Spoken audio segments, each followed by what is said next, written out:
Prajamitra news TV ఛానల్కి స్వాగతం. ఈరోజు వార్తల్లోని ముఖ్యాంశాలు.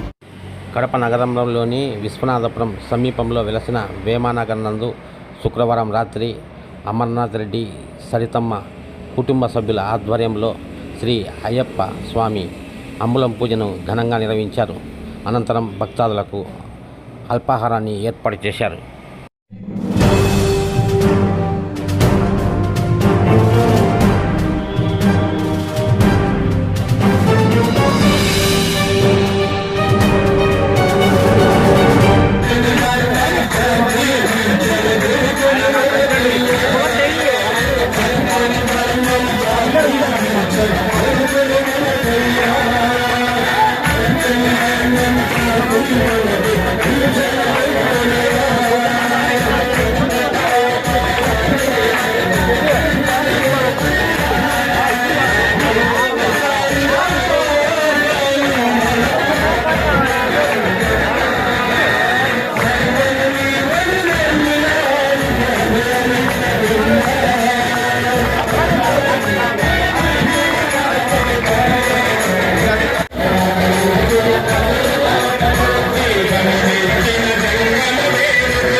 శ్రీ అయ్యప్ప స్వామి గురుస్వాములు రెడ్డప్పరెడ్డి శ్రీనివాసులు ఈ సందర్భంగా మీడియాతో మాట్లాడుతూ అంబల పూజ మహోత్సవాన్ని అమర్నాథ్ రెడ్డి గారు వారి ధర్మపత్ని అయినటువంటి సరిత గారు ఈ యొక్క కార్యక్రమాన్ని ఏర్పాటు చేశారు. వారికి వారి కుటుంబ సభ్యులకు అయ్యప్ప ఆయుర ఆరోగ్యాలు ప్రసాదించాలని, ఇలాంటి కార్యక్రమాలు ఎన్నో చేయాలని, ఆ భగవంతుడు వాళ్ళని ఆశీర్వదించాలని కోరుకుంటున్నాం. ఈ విధంగా ఈ అయ్యప్ప ప్రోగ్రాంలు చేసినందువల్ల మన హిందూ సమాజంలో హిందూ యొక్క రోజు రోజుకు హిందూ యొక్క గొప్పతనం పెరగాలని, అందరూ హిందువుల్లో మార్పు వచ్చి గొప్పగా ఈ యొక్క హిందూ మతాన్ని కోరుకోవాలని మనసా వాచా కోరుకుంటున్నాం.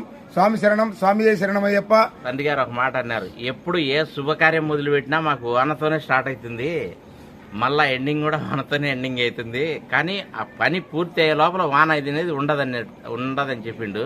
కానీ అలాగే వాన ఆగిపోయింది. పూజ దిగ్విజయంగా జరిగింది. చాలా హ్యాపీగా అందరు భక్తులందరూ పాల్గొన్నారు. ఇలాంటి పూజలు అందరూ చేయాలని, బాగా ఆశీర్వదించి అందరు బాగుండాలని దేవుణ్ణి కోరుకుంటున్నాం. ఓం స్వామియే శరణమయ్య. మరిన్ని వీడియోల కోసం ఛానల్ సబ్స్క్రైబ్ చేయండి, షేర్ చేయండి, లైక్ చేయండి.